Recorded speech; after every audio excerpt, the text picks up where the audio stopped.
consumidos por tu amor, que hemos perdido el sentido de nuestro alrededor.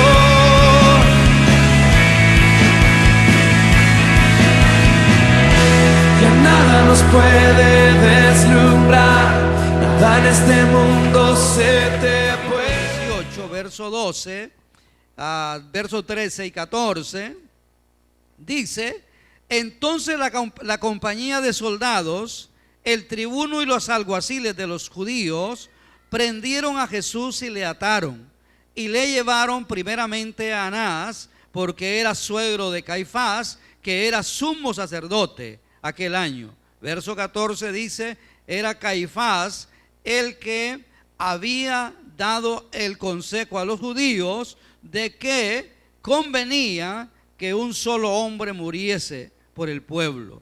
Mateo capítulo 26, 57 que leíamos también lo dice. Dice: los que prendieron a Jesús le llevaron al sumo sacerdote Caifás, a donde estaban reunidos los escribas y los ancianos. Nosotros vemos acá en el proceso de lo que nos lleva hasta el día que se estaba celebrando hoy, que el mundo celebra el día de la resurrección, cómo comienza con el arresto. Luego nosotros vemos que es arrestado, es llevado a un juicio a esos dos personajes que vemos ahí, Anás y Caifás, que podríamos llamar el juicio religioso que le hacen al Señor. Luego encontramos en esos episodios la negación de Pedro. En ese proceso leíamos en el capítulo 26, verso 58 en adelante, cómo Pedro primero le dice al maestro que no le va a negar, pero luego vemos nosotros en esa porción cómo el Señor Jesús le dijo que lo iba a negar. Igualmente Pedro, lo vemos nosotros cumplido en la palabra, que lo niega durante 3 veces. Ahí lo podemos ver nosotros, especialmente en el capítulo 26 que leímos, verso 58 en adelante hasta como el verso 69, vemos lo que es la negación de Pedro. Y luego nosotros vemos ya lo que es la condenación, cuando es llevado al Sanedrín y es condenado. Eso lo encontramos en el capítulo 27, que no lo leímos, de Mateo. Dice capítulo 27, verso 1: venida la mañana, todos los principales sacerdotes y los ancianos del pueblo entraron en consejo contra Jesús para entregarle a muerte, para entregarle a muerte. Y le llevaron atado y le entregaron a Poncio Pilato, el gobernador. Vemos acá nosotros sobre todo el juicio que se hace, la condenación por el Sanedrín para llevarlo a muerte. Lucas también en el capítulo 22, 66 de Lucas. Hoy vamos a revisar bastante Biblia. Nos conviene, ya que no la leemos mucho. Lucas capítulo 22, verso 66 en adelante.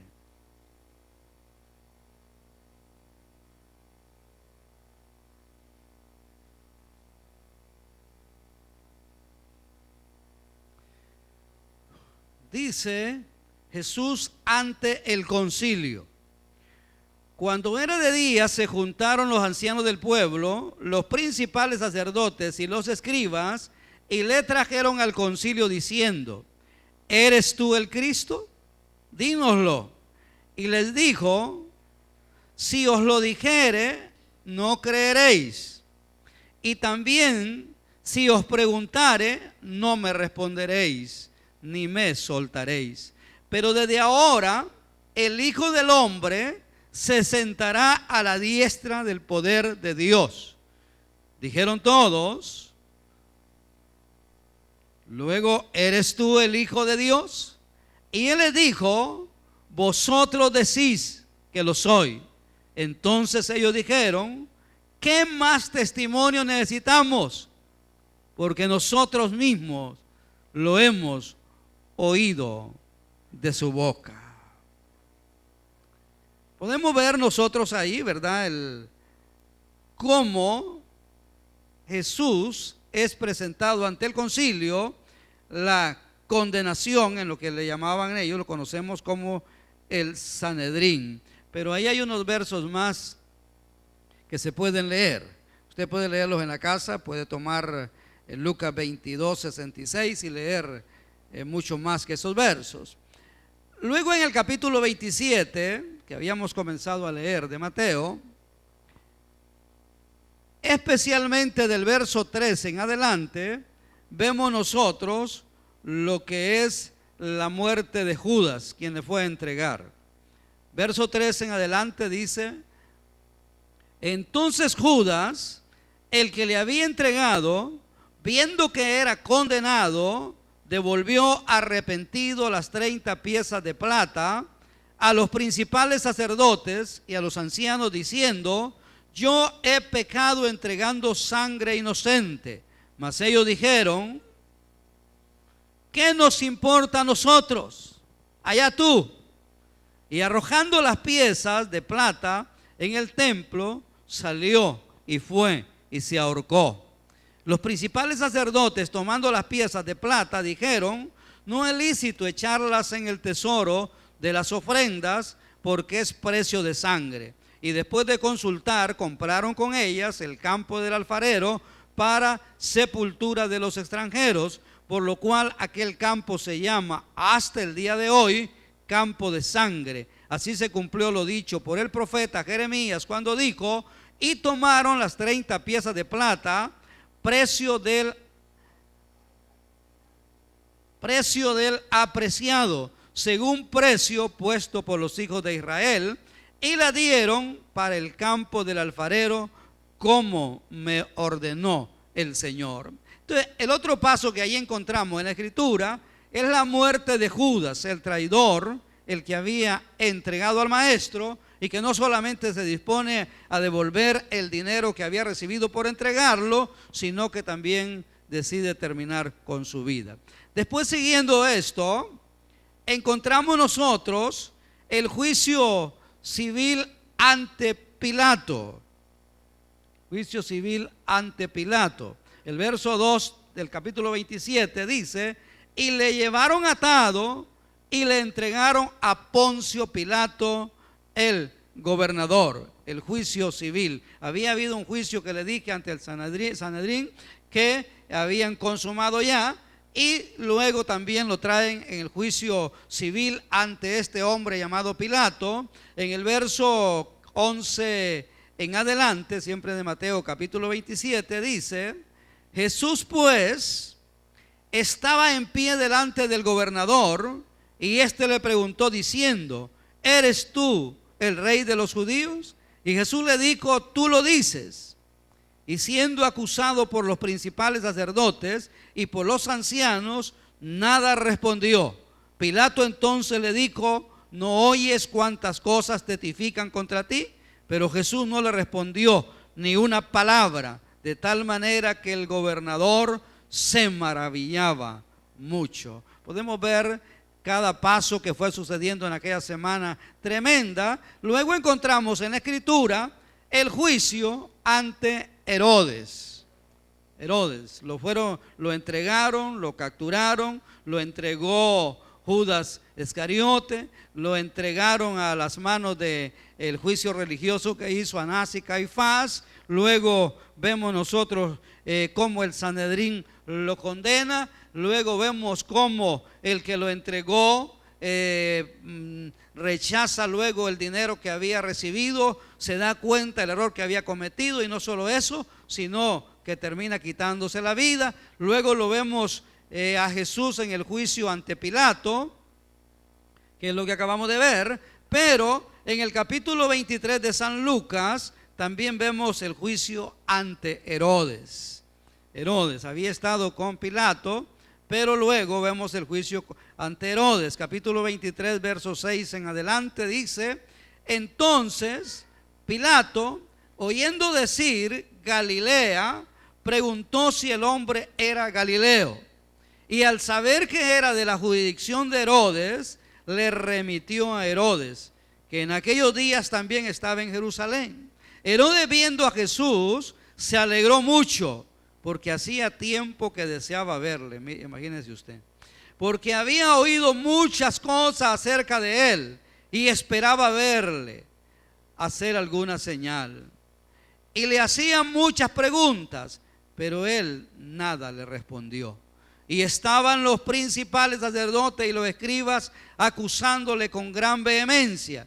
Entonces Herodes con sus soldados le menospreció y escarneció, vistiéndole de una ropa espléndida, y volvió a enviarle a Pilato. Y se hicieron amigos Pilato y Herodes aquel día, porque antes estaban enemistados entre sí. Quizá no se dio cuenta que había hecho un milagro, pero lo hizo, ¿verdad? Porque se hicieron amigos después que eran enemigos. Entonces Jesús, ahí yo encuentro que hizo un milagro. Entonces vemos nosotros la secuencia de todo lo que acontece en esos días, antes por supuesto del gran día que hoy celebra el mundo y que se conoce como el día de la resurrección, domingo de resurrección.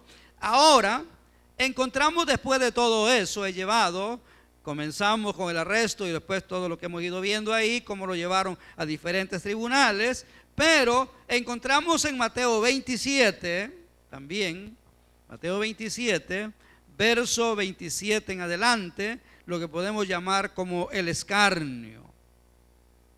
Capítulo 27 dice: entonces los soldados del gobernador llevaron a Jesús al pretorio. Al pretorio. Alguien se puede preguntar qué es pretorio. Es el palacio en que habitaba y juzgaba el pretor romano o el presidente de una provincia.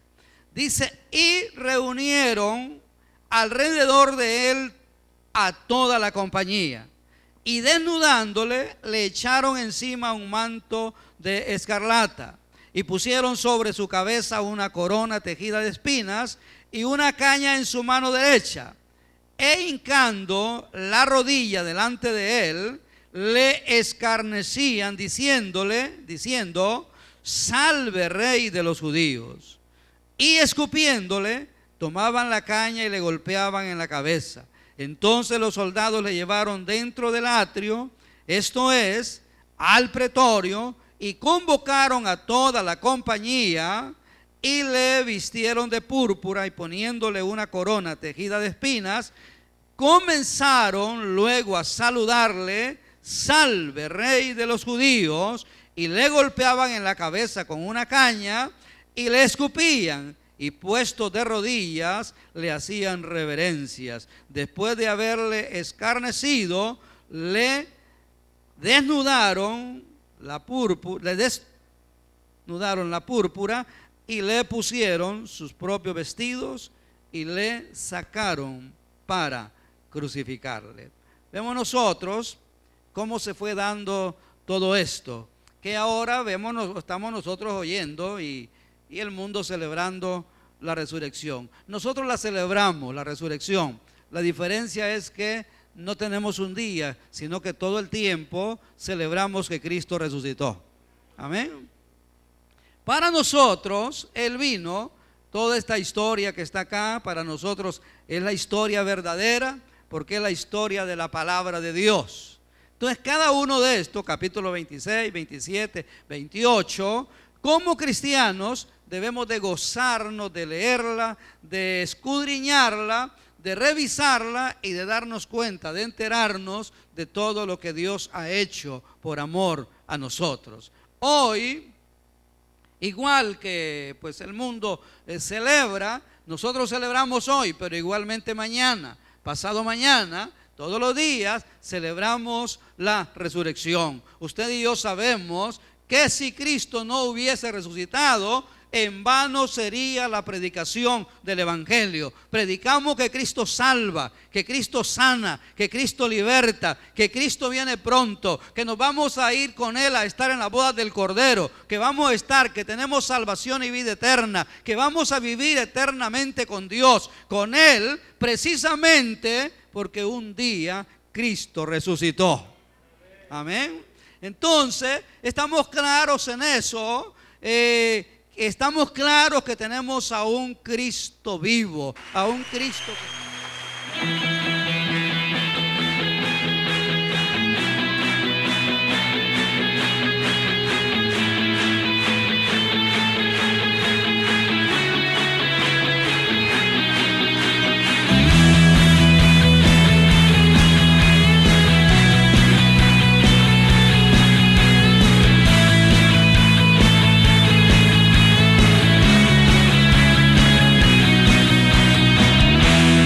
Consumidos por tu amor, que hemos perdido el sentido de nuestro alrededor.